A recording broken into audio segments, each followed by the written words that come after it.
I'm Tiffany with the Nerdettes, and I'm here with Richard Starkings, the creator of Elephentmen and The Beef, which I actually read because of Infinity Flux. Oh, fantastic. Thank you. They got it signed for me since I had to work, so Right. I couldn't go to the big opening where you were present. Thank you. And I understand you're living in Chattanooga now as well. I am, yeah. Welcome. Thank you. I'm really happy you're here. For people that don't know about the beef, would you mind telling them what it's Well, the beef is kind of difficult to explain because it's basically about a man who turns into beef. And things get worse from there. And you're a vegetarian. I am a vegetarian. It is, there may be a message in the book, but That antithesis. it is, it's a superhero comic about one of the world's problems today. Let's put it that way. I can't ask what it is. Well, the consumption of beef, the imbalance in the world today created by our consumer culture. But it's a very entertaining story where people hit each other as well. And then Elephentmen. Elephentmen, plural. They're human-animal hybrids designed to fight a war between Africa and China. A terrible and bloody war is fought. They're defeated, rehabilitated, and now they live amongst us, hated and feared, trapped in a world they never made. I love that. That's like the perfect, back of the book synopsis that I've ever heard. Yeah, that's the synopsis I give people at shows. So I'm in show mode right now. It's science fiction. I'm attracted to science fiction, definitely. The Beef is really science fiction. Elephantmen is definitely science fiction.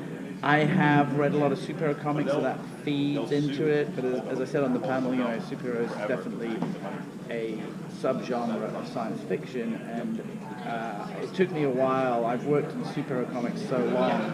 It took me a while to realize I prefer science fiction. I always go for Warlock, which is science fiction, Fantastic Four, which is more science fiction, and the sort of superhero, the capes and the costumes is less interesting to me, but I love comics of all kinds. Right, and you mentioned Blade Runner is your favorite film. Blade Runner is definitely my favorite movie, yeah. And I can see a lot of that with the science fiction, and with that is beautiful art. Yeah. The music, just the soul, really, of it is beautiful. Blade Runner is a very soulful movie, that's true. And that's something I love in writing as well, is finding that soul. And you can have that beautiful cover, the artwork, whatever, but that soul is what keeps readers. Yeah, no, I think it's twofold because we're very visual, and comics are very visual. I think the perfect combination in a comic book is when a writer, who may also be the artist, and an artist are working towards the same goal, so that the images touch you in the same way that the writing touches you. And I think that when you have that combination, you have something successful because we are attracted by the art, but we stay for the story. Absolutely, absolutely, 100%. And I really wanted to geek out with you because I know you're a huge Doctor Who fan. I am a huge Doctor Who I need to know your doctor. John Hurt. John Hurt, Well, because, the War Doctor. Yeah, of course, because firstly, I'm a big John Hurt fan. So John Hurt is the Doctor. And Alien. Alien, yes. Elephantmen. Oh, yes. I didn't even think about that. He was in a brilliant movie called Midnight Express. I've seen, yes. He's science fiction, science fantasy royalty because he's been in Harry Potter. Yes. He's been in Indiana Jones. He's been in Doctor Who. Yes. He's been in Alien. He's just Spaceballs. So I love Spaceballs. He's not someone you think of as a genre actor. But he did 1984. Yes, and I love Orwell. Yeah. So there's a lot. He's a great actor, and when he is in science fiction, he brings a gravitas and a soulfulness. And The Day of the Doctor is perhaps the best Doctor Who episode ever, and I've watched them all. I would imagine. And it works so well on so many levels. Was such a great tribute to the past and to new Doctor Who, that it just all the elements work really well, and I think adding John Hurt as a doctor was a masterstroke. Absolutely, and I'm amazed you say that because I don't feel like he gets enough love. So many people are like, Tom Baker, David Tennant. Well, Matt I grew Smith. up on John Pertwee and Tom Baker. I love John But I Pertwee. I'm old enough to remember William Hartnell too. I have memories of William The original. Hartnell, because I was about 4 at the time, and my brothers were watching it, so I remember it, and I remember it being scary. I have a lot of memories of Patrick Troughton, but John Pertwee and Tom Baker was when I really... Was John your first, Pertwee? No, William Hartnell was the first doctor that I saw. That you saw, Yeah, really? Yeah. So he was your first doctor that got you in? I would probably say that it's Patrick Troughton. I knew that I loved the show from a very young age. And John Pertwee was when colour TV arrived in Britain. So Doctor Who was being made in colour for the first time.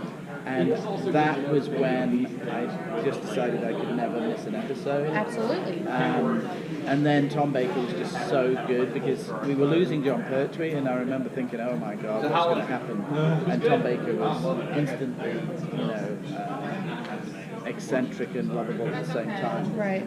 And for me, I think the first Doctor I actually fell in love with the series was Pertwee, because I started Right. from one, Yeah. from Hartnell, and because I'm one of those people, I have to start from the beginning and work my way up. Yeah, and for me it's like, I've continued to watch Doctor Who since the War Games, since the Patrick Troughton 10-part story. I remember that very clearly. So I've actually not missed an episode since the second Doctor's last story. And what's ironic is a lot of people that have only watched from Eccleston forward, Yeah. the new iteration, they see that first episode with the mannequins, and they don't know, like we do, that the second Doctor had that very you same shouldn't thing. need to know. That's the beauty of I Doctor know, Who. you don't is have that, Megan from Infinity Flux actually said to me, where shall I start? And I said, start with Jodie Whittaker.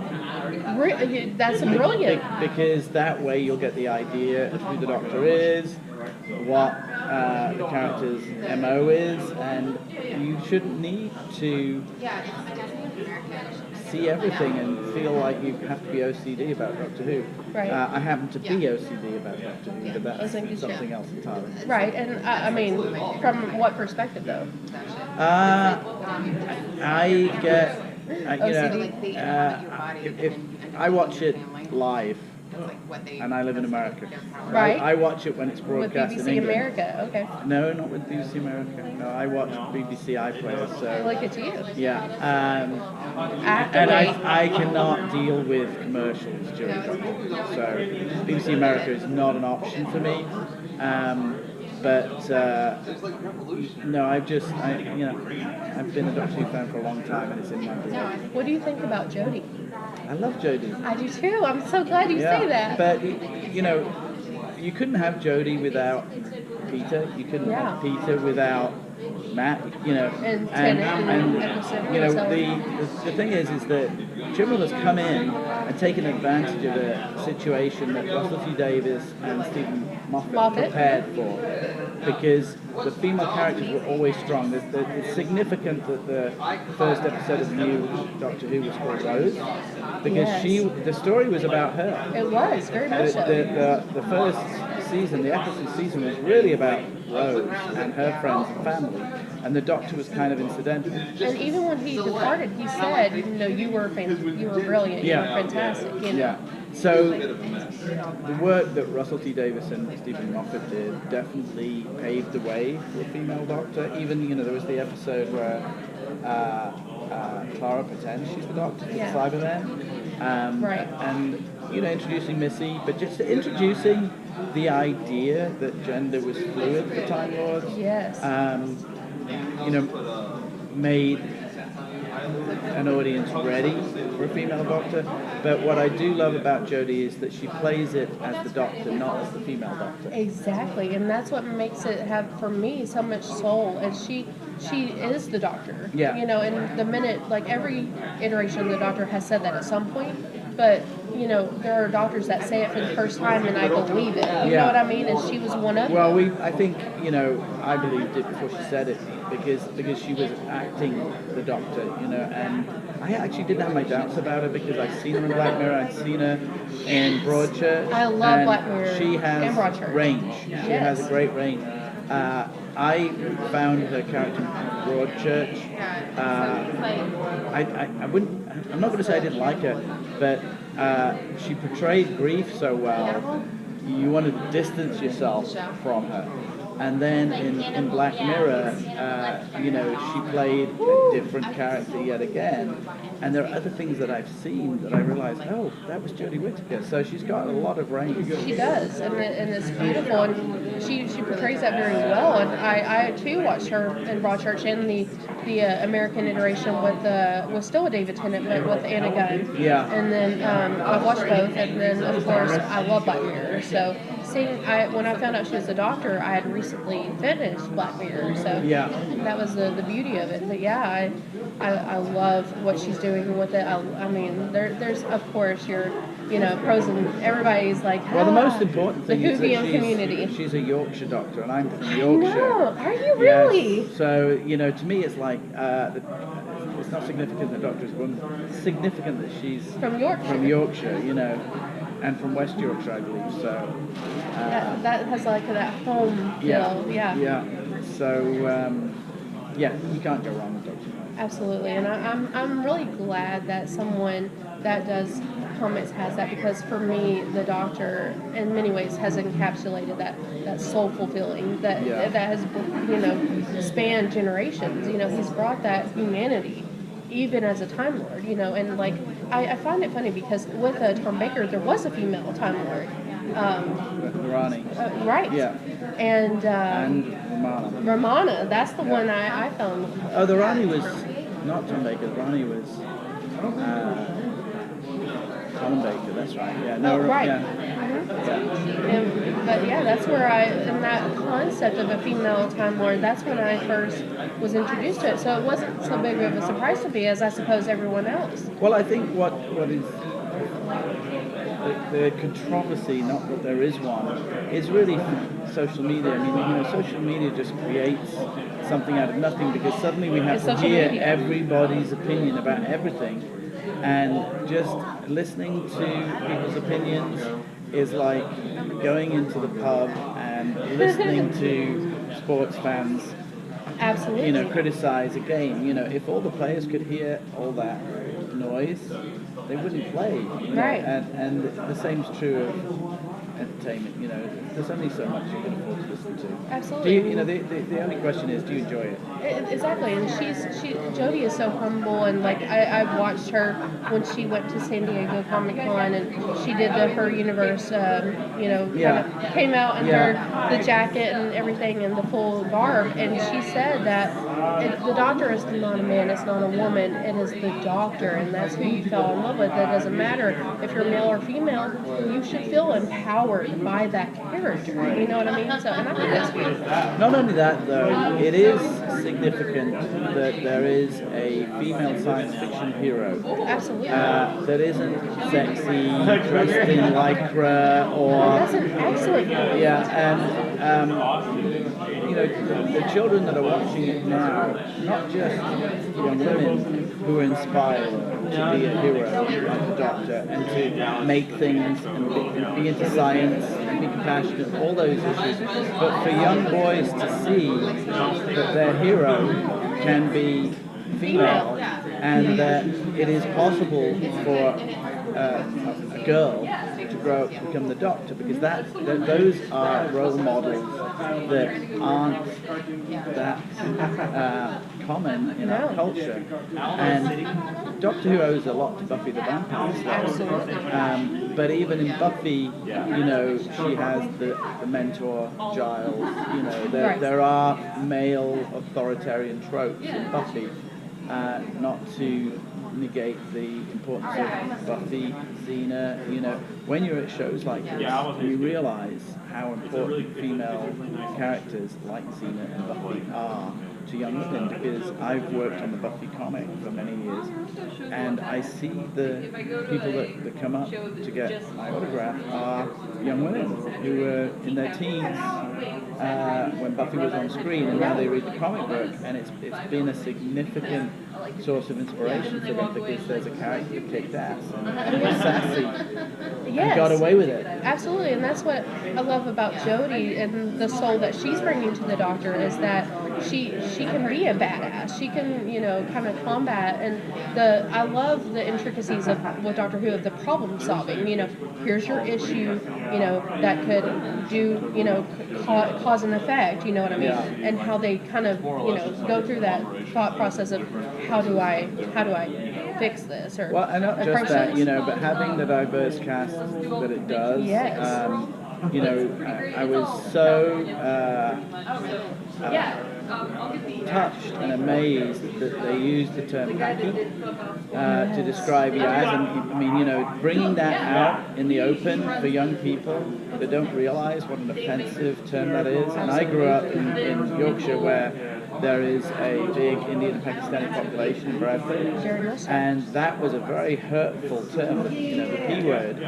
And the fact that they, in the episode about prejudice, that they brought that up from the point of view of a vulnerable 19-year-old girl, Yaz, and for young people at high school now in England to realize you shouldn't be using that term. It equates with what Martin Luther King and Rosa Parks went through in America. So, you know, there's been a lot of talk about Doctor Who being politically correct,